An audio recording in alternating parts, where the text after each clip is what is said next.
ঈদুল আজহা উপলক্ষে দূরপাল্লার বাসের অগ্রিম টিকিট বিক্রি শুরু হয়েছে। বাংলাদেশ বাস ট্রাক ওনার্স অ্যাসোসিয়েশনের পূর্ব নির্ধারিত সিদ্ধান্ত অনুযায়ী আজ শুক্রবার সকাল থেকে বিভিন্ন বাস কোম্পানি অনলাইন ও কাউন্টার উভয় মাধ্যমেই টিকিট বিক্রি করছে।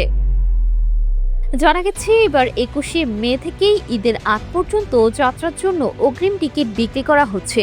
অর্থাৎ ৮ মে থেকে যাত্রীরা ২১ মে পর্যন্ত বিভিন্ন রুটের বাসের অগ্রিম টিকিট সংগ্রহ করতে পারছেন।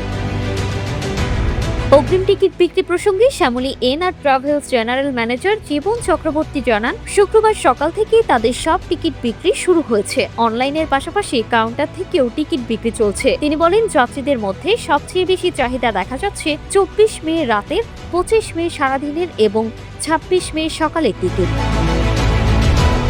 সরকারি ছুটি ২৫ মে থেকে শুরু হওয়ায় ওই সময়ে টিকিটের চাপ তুলনামূলক বেশি। সকাল ১০টা পর্যন্ত এইসব রুটের অধিকাংশ অগ্রিম টিকিট বিক্রি হয়ে গেছে বলেও জানান তিনি।